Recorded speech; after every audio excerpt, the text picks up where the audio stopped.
হরে কৃষ্ণ, রাধে রাধে। শুভ সন্ধ্যা বন্ধুগণ। আজ আমি তোমাদের সঙ্গে আমাদের শরীরের 7টি কুণ্ডলিনী চক্র সম্পর্কে বিস্তারিতভাবে আলোচনা করব।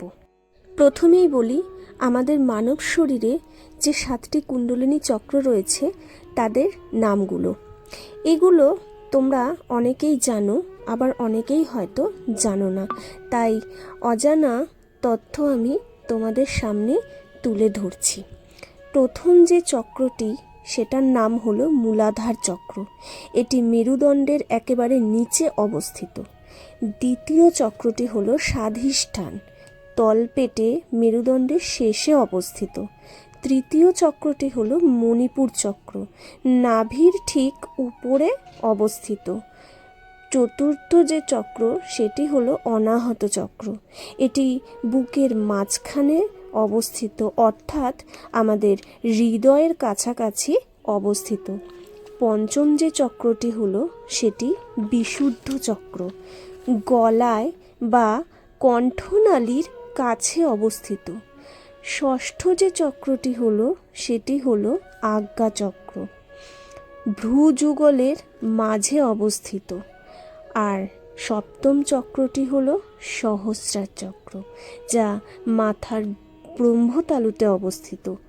তন্ত্র সাধনায় প্রধানত 6টি চক্র, মানে মূলাধার থেকে আজ্ঞা পর্যন্ত ভেদ করার কথা এখানে বলা হয়েছে। আর সহস্রার চক্রকে কি বলা হয় তোমরা জানো? সহস্রার চক্রকে পরমাত্মার স্থান হিসেবে গণ্য করা হয়।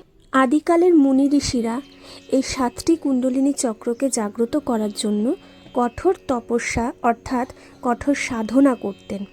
তবে তাদের এই কুণ্ডলিনী চক্র জাগ্রত হতো ষড়রিপুকে জয় করার মাধ্যমে।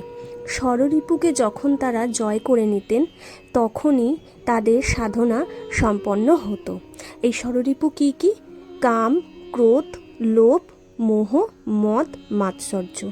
এই ষড়রিপু যারা জয় করতে পারবে, তারাই প্রকৃত সাধক হয়ে উঠতে পারবে। ভগবানের সঙ্গে সংযোগ স্থাপনের একটি প্রধান মাধ্যম হলো আধ্যাত্মিকতার পথ বেছে নেওয়া। যারা আধ্যাত্মিকতার সঙ্গে যুক্ত রয়েছে, তারাই ভগবানের পথকে অনুসরণ করতে পারে, অর্থাৎ আমাদের যে জীবাত্মা, তা পরমাত্মার সঙ্গে মিলন সংযোগ ঘটায়। তাই প্রত্যেক মানব জাতির উচিত মনকে বিশুদ্ধ রাখা। এই মন যখনই বিশুদ্ধ থাকবে, তখনই মনের মধ্যে দয়া, মায়া, প্রেমের জন্ম নেবে।